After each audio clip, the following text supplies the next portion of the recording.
Here's what's coming up on your horizon. Well, spring is here and the spring storms are just around the corner. Today, we'll take you to the National Tornado Summit held in Oklahoma City to find out more about some proposed federal rules that would strengthen building codes to better withstand severe weather. We'll also visit with Oklahoma's insurance commissioner about what we all can do to better prepare in case of disaster. We could have a tornado tomorrow in Oklahoma, and we just want to make sure that we're taking care of consumers. We will see how one school nearly destroyed by last year's deadly El Reno tornado pulled together and didn't miss a beat, helping young people find jobs. You know, we had a responsibility to have school on August 15th, and we started school on August 15th. New Common Core standards are under fire at the state capitol. We'll tell you what could happen to some education reforms that are favored by industry but opposed by others. Plus, State Superintendent Janet Barisi will be here to tell us why she believes some new third grade reading requirements will be good for students and our economy. Because reading is a skill.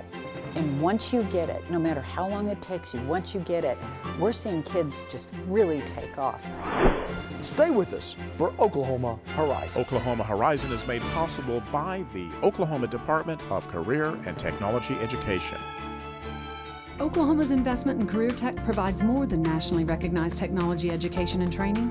It produces solid financial returns for the state's economic future. Oklahoma Career Tech, elevating our economy. And the Oklahoma Department of Agriculture, Food, and Forestry, helping good people grow good things. And now, from the Career Tech Studios in Stillwater, here's your host, Rob McClendon. Hello everyone, thanks for joining us here on Horizon.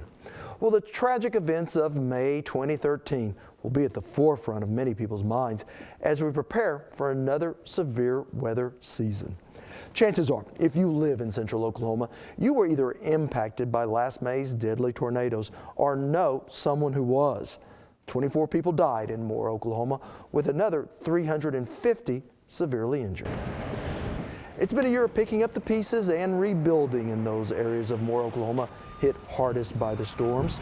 Over 1,100 homes were destroyed, with damages estimated at over $2 billion. Construction is still underway in both residential areas and at the two elementary schools where students were killed when walls collapsed. A tragedy that has sparked both lawsuits and legislative debate over the lack of storm shelters in many schools. A statewide survey last year shows just 38% of Oklahoma's 1,800 public schools have storm shelters in place, while just 15% have shelters built to withstand the 250-mile-an-hour winds of an EF5 tornado. And just this month, Moore, Oklahoma became the first city in the nation to approve new stricter residential building codes that require new home construction to withstand winds equivalent to an EF2 tornado. On average, there are 55 tornadoes a year in Oklahoma that range from an EF0 to an EF5 tornado. But in comparison, there were 63 tornadoes in just the single month of May last year.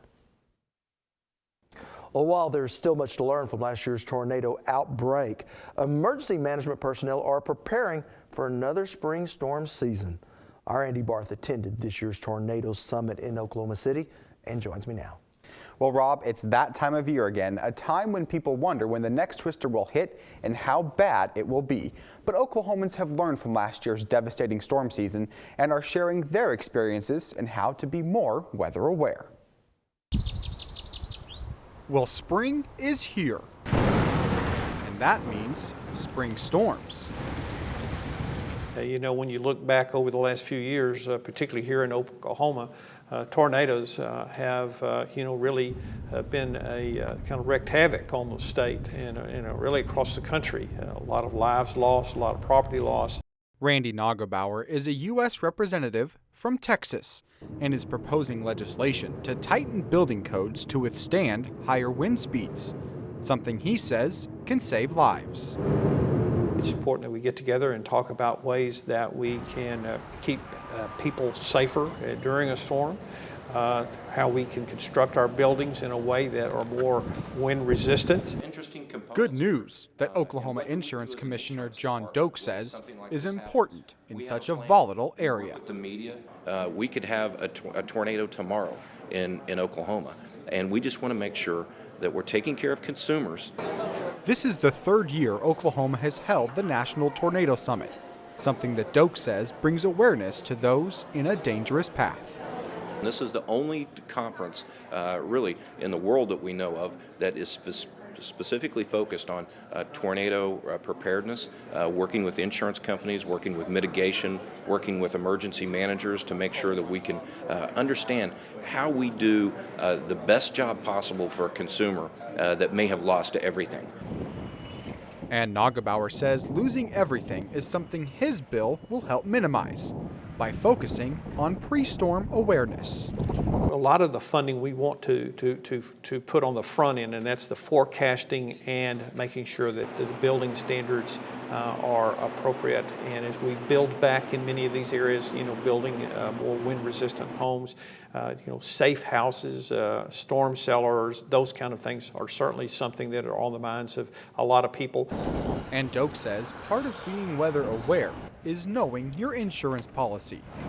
Sit down with your agent or broker. Take that hour to sit down and understand your policy. Make sure that you have adequate coverage. And when it comes to insurance, a picture is worth 1,000 words. Take pictures.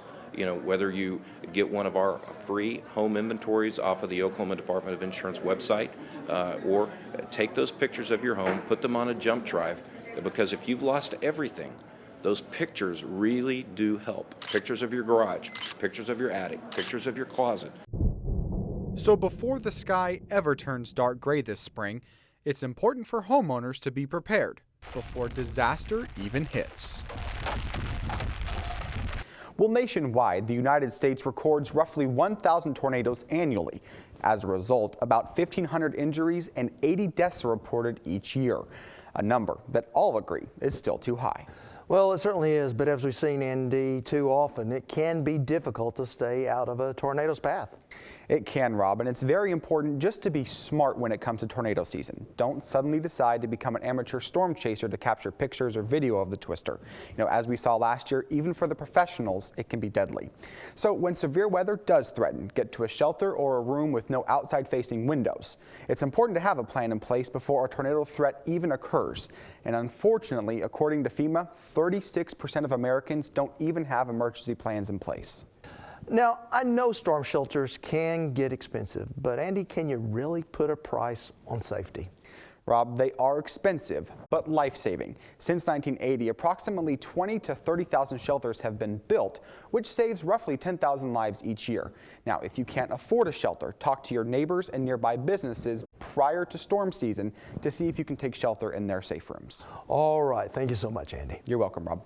Now, we do have more tips for preparing for storm season on our website, as well as a feature on an Oklahoma storm shelter manufacturer that has turned his personal hardship into a business opportunity. Just head to okhorizon.com and look under our value-added section. Now, when we return, picking up the pieces and preparing for a brighter future. You're watching Oklahoma Horizon, featuring some of the good things that are happening in the great state of Oklahoma. Well, between 1950 and 2006, Oklahoma experienced 55 tornadoes classified as violent. Now, 49 of those were EF4s, those with winds of up to 200 miles per hour, while 6 were classified as EF5s, those storms that are just hard to survive unless underground. But look what happened in just the past few years. We've seen the average number of such violent storms increase to 8 EF4s and 2 EF5s since 2007. Now, in May of last year, we had one of our deadliest storm outbreaks, the first hitting Newcastle and Moore, and the second, the widest tornado in recorded history just west of Oklahoma City. Although the El Reno tornado remained mostly over open terrain, it did kill 4 storm chasers caught off guard by its immense size. Now, thankfully, because the storm did remain in a mostly rural area, damage was relatively light. But the El Reno campus of the Canadian Valley Technology Center was mostly destroyed. But despite such damage, school has gone on with the help of a neighboring town and a never-quit attitude. It's a day Amy Simmer will always remember. A couple friends and I were sitting in a coffee shop and they had the Weather Channel on TV, and I just kept watching it and thinking, that's right where I work. And it was a direct hit. It was unreal, unbelievable. The Canadian Valley Tech Center in El Reno destroyed. High-tech equipment strewn around like garbage. You know, I was thinking, what am I going to do? Where do I go to work? You know, Monday, what am I going to do? And Amy wasn't alone. From students to faculty, there were plenty of questions of what now? You know, we had a responsibility to have school on August 15th, and we started school on August 15th. Greg Winters is the superintendent of the Canadian Valley Career Tech District and says what his staff did over the next 75 days was nothing short of remarkable, picking up the pieces of what could be saved and moving them to a new temporary location. This was the old car dealership showroom. Currently, it is a math classroom over in that corner. We've put walls up here to make the cosmetology classroom and to make another additional math classroom over there so that we have space for all our classes. And we still don't have enough rooms, so we're having... Gayla Lutz is the director of the El Reno campus, now holding class at a one-time car dealership in Yukon. Okay. So this is the third floor of the Holt building, and you know, when we took this over, it had been vacant for about 5 years.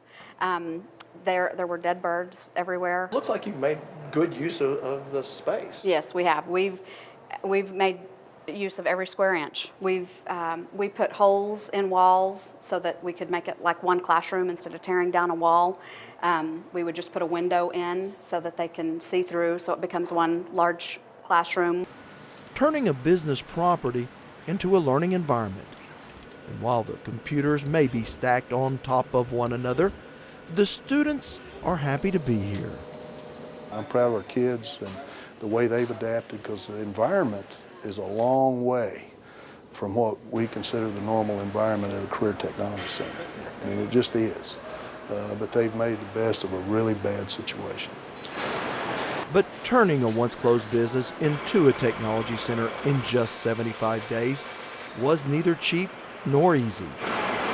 We were able to move a lot of our equipment. We've bought a ton of equipment. We spent over $2.5 million of insurance money already on replacing equipment. When we came into this building, we had to run 1,200 amps of brand new 480 3-phase electricity. There were 600 amps in the building. We needed 1,800 amps. We had to run 18,000 linear feet of Cat6 cable to hook up 400 computers. You know, we had to, grab the fiber optics from the Bank of Oklahoma location across the street. That's a Cox connection. That's high-speed internet, which is vital. Which is vital. I mean, you just have to have it, and so there was a lot of things that went our way.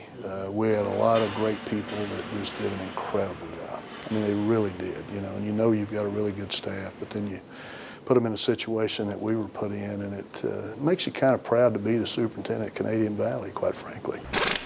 Yet there is more work to be done. While classes are underway in every nook and cranny, it's not the best learning environment. It's noisy, it's hot, and it's overcrowded. Brad Wake teaches diesel mechanics. We're packed to the brim. We've got enough students coming back next year that will completely fill the class.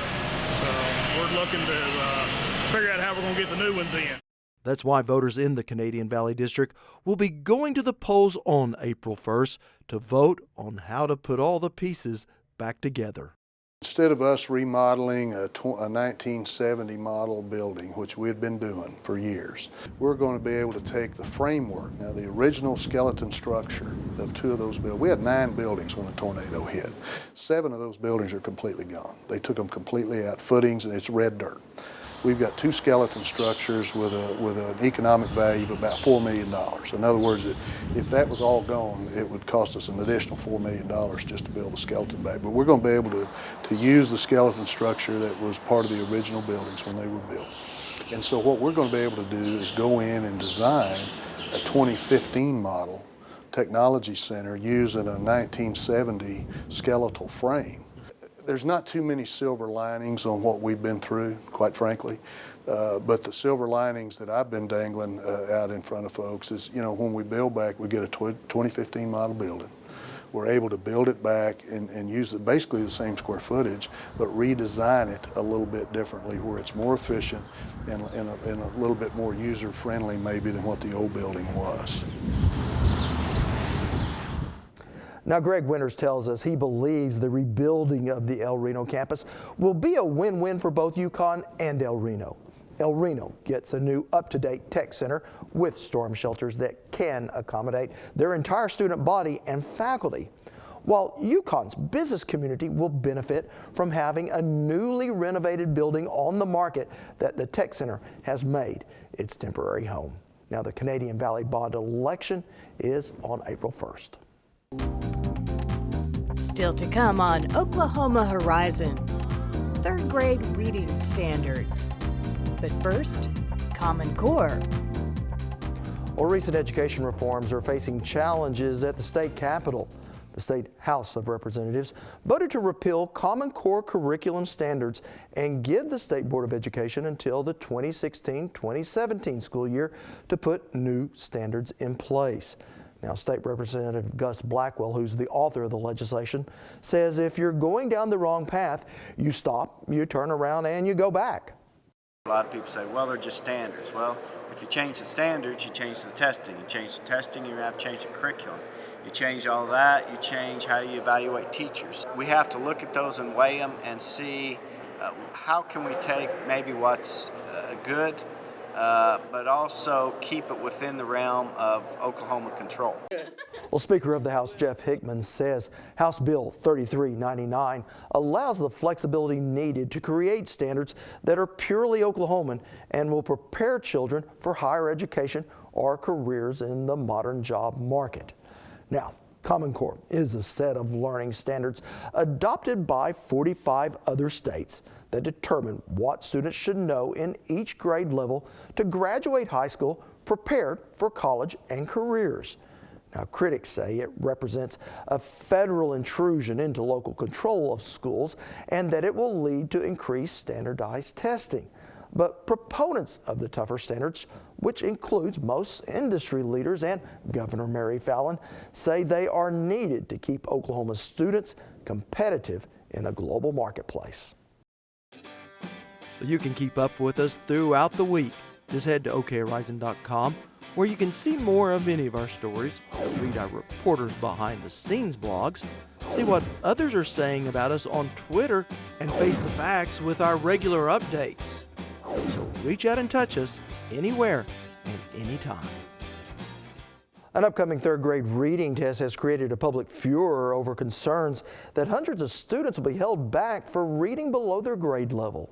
Oklahoma City School District officials estimate nearly 1 in 4 of their 3rd graders are reading below grade level and are in danger of retention. It's a debate that is being waged at the Capitol and around some dinner tables. Earlier, I visited with the State Superintendent of Public Education, Janet Barisi, about why she believes being able to read by 3rd grade is vital to the future of Oklahoma's workforce. Well, Superintendent Barisi, I've heard you say that, and it's been said before, reading is fundamental, and that's why we're making these efforts here in the state. Absolutely. If you can't read, you can't do anything else. We know that even kids that are struggling in mathematics are struggling readers as well. It is time that we take a 17-year-old law and put a date certain and say that in 3rd grade, you need to be able to have the skills you need to be successful in 4th grade. Mm-hmm. There are some contention with this law, and I think it probably is a lot of fear over the retention of these 3rd graders. No one wants their child held back. Right, right. And I can understand the concern, but I want to emphasize a couple of things. First of all, this is not one test on one day. There are other assessments, alternate assessments that the children can continue to take to be successful. And for kids that have a little bit of test anxiety, the teacher can put together a portfolio of their work that they've achieved across the year, and that demonstrates that they're reading on grade level, and that's available as well. We also have the opportunity for good cause exemptions. That's built into the law. And so, for instance, for children where English is a second language that have had less than 2 years of intensive instruction, those kids are actually promoted, but still get that intensive remediation. There's things for children that have cognitive challenges that are on an IEP, are moved on, that have to take a special kind of test.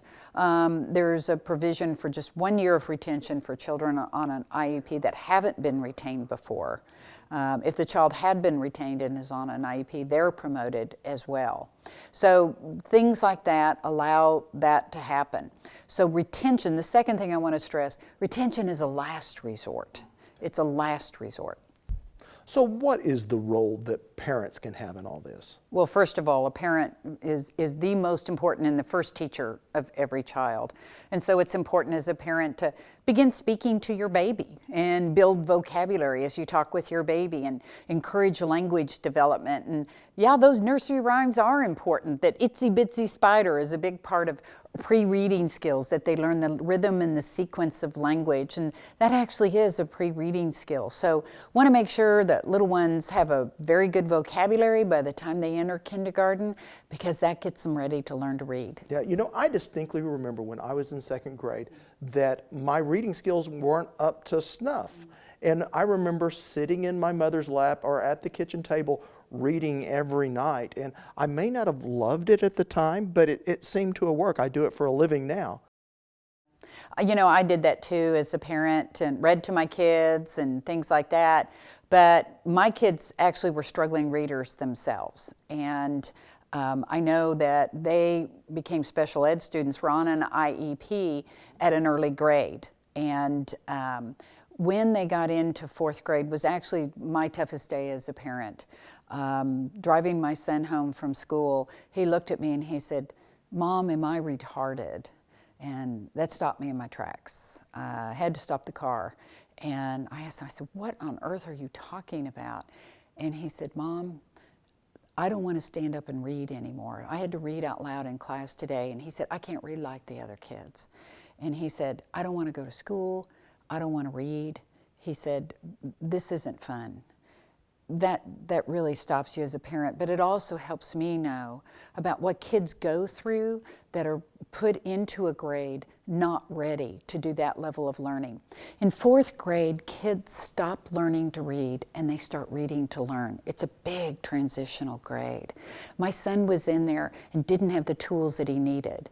And just by sheer luck and blessings of the Lord, we were able to get that model that we're teaching now, which is extended time on task, and met with an incredible teacher who really understood that the approach to his reading had to be different, not the way it had always been.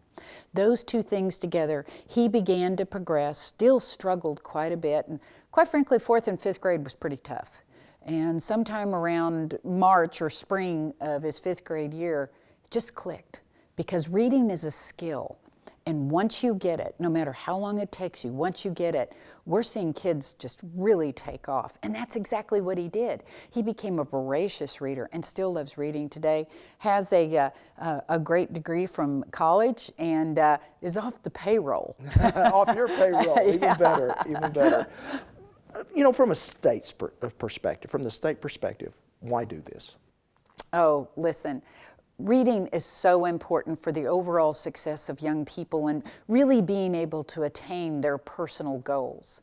Look, if you take a look at statistics about what happens to struggling readers, the one thing I can tell you is that 7 out of 10 prison inmates are reading about on a fourth grade level.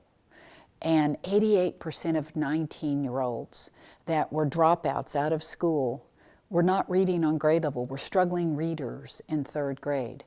75% of individuals that are on food stamps are poor readers, do not read very, very well. I could go on and on. I could talk about dropout rates. I could talk about enrollment on IEPs. Quite frankly, we think in the state that almost 50% of our kids are on an IEP, do not have a cognitive problem. They're just simply struggling readers, and we're looking at them differently now. We expect, as in other states that have had a long experience with this, we're going to start dropping that IEP enrollment. We think we're going to start dropping the illiteracy rate, increasing high school graduation, and the big goal is reduce remediation rate when these young people get to college. Yeah, so certainly a personal, a social, and an economic issue. Absolutely. Well, Superintendent Barisi, thank you so much for being here. My pleasure. Thank you for the opportunity. Next time on Oklahoma Horizon, GMO. We'll look at how these three little letters have Oklahoma's agricultural community divided over the genetic engineering of Oklahoma's top crop. Science is not that simple, that's all I can say. Plus, we'll meet the latest inductee into Oklahoma's Ag Hall of Fame. Well, Oklahoma Show over the Heartland, Oklahoma Horizon.